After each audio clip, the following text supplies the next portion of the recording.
Hey guys, Doug the Retirement Guy here. We have our hot updates from the Roundhill Weekly Dividend, all 15 of them, and we've added in the cash cow and we've added in the total return report, which is going to be very interesting. So wait in the video to get that total return. I think it's going to turn a few heads of what you guys are thinking you're getting and what you're actually getting. Let's get into today's video. Notice to all viewers, past performance does not guarantee future results. The information provided in this video is for educational and informational purposes only. Should not be considered financial or investment advice. You should always contact a professional before making any financial decisions. So let's take a look at the updates that we have. Now, this is the weekly pay update. As you know, understand, Roundhill categorized a section of ETFs as weekly pays. These are really what their leveraged pays are. So their leveraged accounts are called weekly pays. This is not every ETF that they have that pays weekly. These are what they classify as their leverages. They trademark weekly pay. I think they should put them all onto it and then just have weekly pay leverages, weekly pay cover calls. Just a suggestion out there. Makes it easier for you, makes it easier for me to everyone understand. So Roundhill just sent us the distribution for the weekly pays today, and all of these have the X date of Monday 9/8. So if you wanted to buy these, you can buy these today and still get the dividends that we're going to show you. So it's a prime time if you're looking to invest, is to get some nice returns quickly. So increases, there's 11 out of 15 increases in the dividends this week. And the percentage of increases on the growth of the funds, some have dropped as much as 6.53%, and some have added 10.46 to the bottom line. So some big things out there and definitely some huge profit. So let's dial into these. So let's first take a look at the growth of the Roundhill funds. And the big boy out there this week is Google, Goow. That thing's up 10.46%. Now we know Google finally settled their lawsuit of that they've been working with. They've talked about their AI. So Google actually has come out of their little shell and it's starting to pop. And this is what we expected from them. They're able to move the S&P 500 very, very well, which is what they're doing. When we take a look at the next one, we'll go with the negative, and that's the TSLW, the Tesla, is down 6.53%. That's a huge hit out there, guys. But overall, you know, that's Tesla. It's a down market with them. But we look at across the board, it's not as bad as what we've seen from other players like Roundhill as YieldMax and a few others. So they have some up, some down. Very strong week with if you did have some ups, you were up a couple percentage points. But the market has really changed, and these guys are really starting to set the base out there. We've also added a 2-week average to show you where the fund's at. If it's above average, if it's below average. Personally, I look at that when I go to buy. If something's below average, it's probably time to buy, but also take a look at how's the market doing. So we take a look immediately at AMDW. You know, last week it was $50.21. This week's $47.17, down 6.05%. The weekly average is 49.62, so we're about $2 below average. But the fund continues to slide. That's why we put everything else into this, so you can make some great decisions. So let's move on to what they did in the dividends, because I know that's all what you're looking for. And the dividend announcements were huge. AVGW came in at $1.04, almost $1.05 per share. That is a huge increase when they were only paying 40 cents last week. So right now, that's the number one. Number two comes in at Google, paid a powerful 0.85%. That's basically because we had huge volatility on Google this week. So you look at last week was 3.97, this week 8.54. And then, of course, the HOOW comes in there with almost 75 cents. It is down from last week of 0.84, but still pulling in some big numbers. The biggest one pulling in year to date, the most, is the Tesla TSLW at 41.372% year to date yield. Very, very big, strong numbers. So you would wonder if that's the best one to be buying. Well, we're going to tell you here shortly of which one of these is the best one to buy. Then we go to the PLTW at 37.47, and then also coin at 37.728. So they're paying some serious dividends. Now remember, these are the year to dates. These are not calculated for 12 months out. These are just as long as they've been paying a dividend, it's calculating it out for us.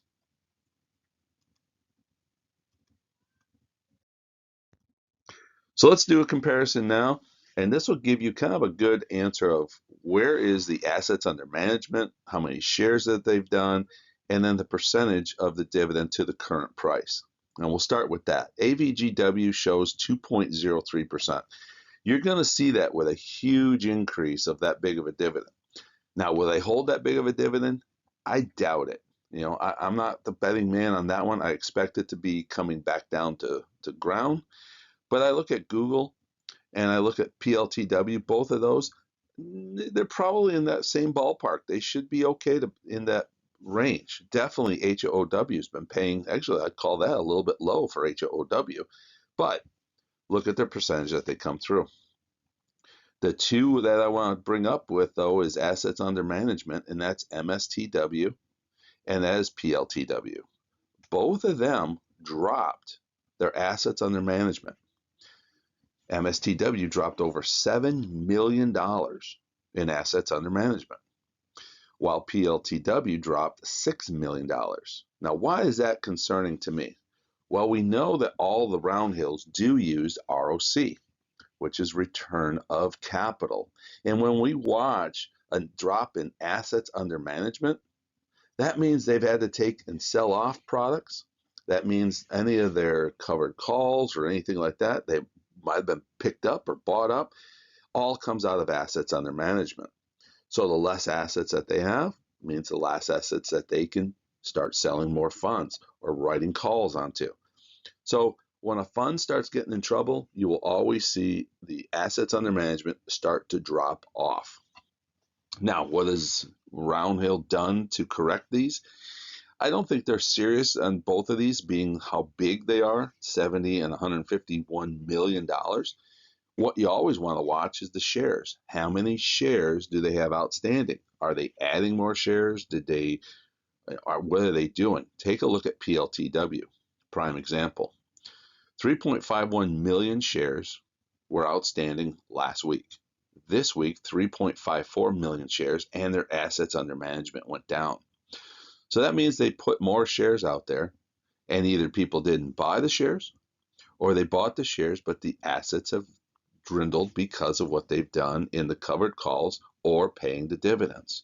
So if this thing was starting to see continuous regular drops and we see it falling below the double-digit millions, I would probably throw out there and say, whoa, whoa, whoa, whoa, put a hold onto it. But we put this warning out there just so you understand, hey, potential, there could be some downside to it. And I know a lot of you, MSTW has been the big one that everyone's talked about, just going to take over the world.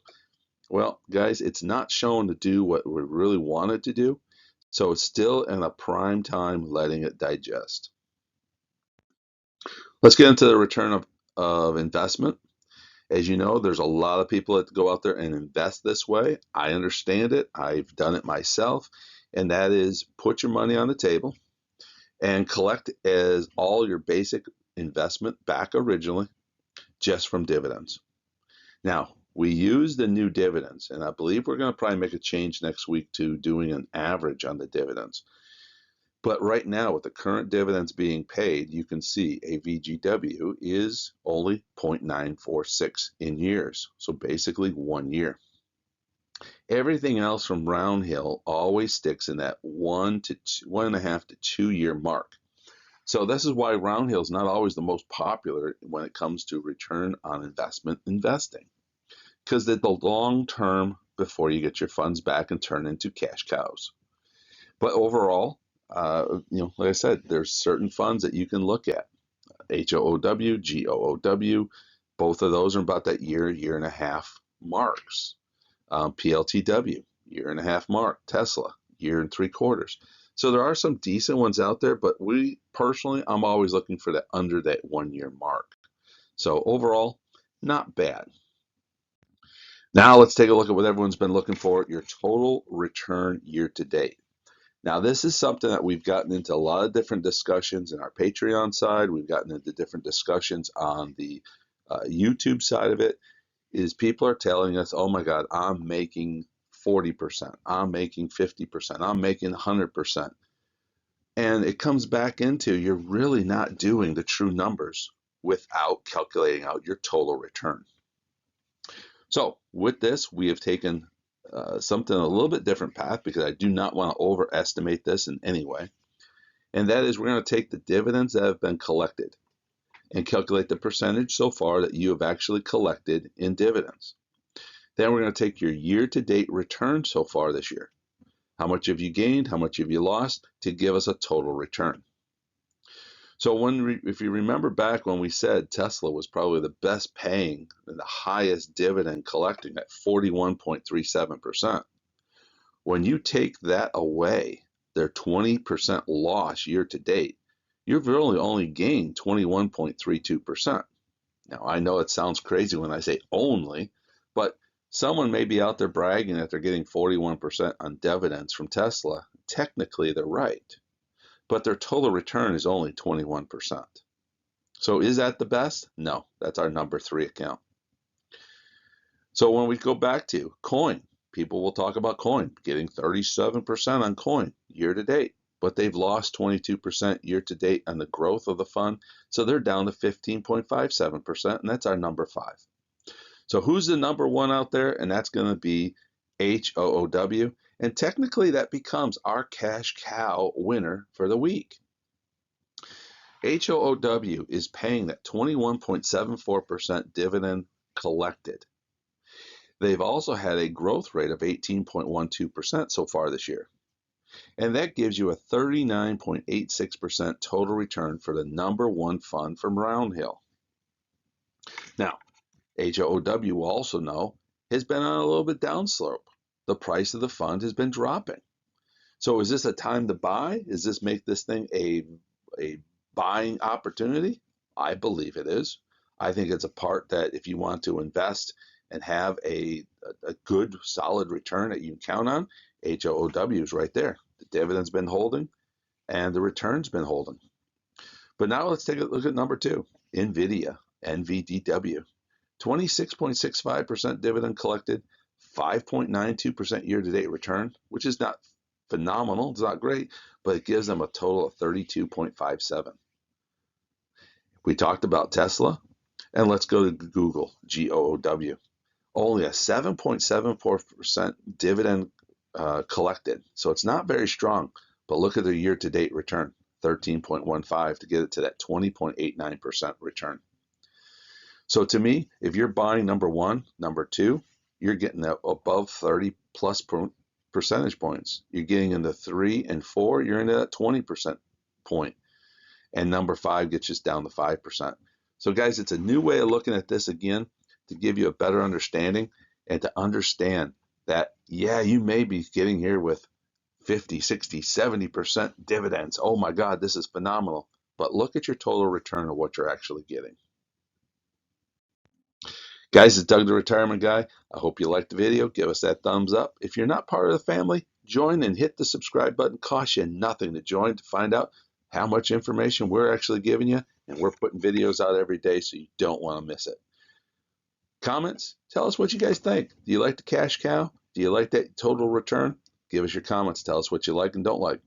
Also, if you can support the channel, don't be afraid to hit that Patreon button. There's a ton of information behind the scenes that you can get, and we're always here to help you out. We'll catch you guys next time.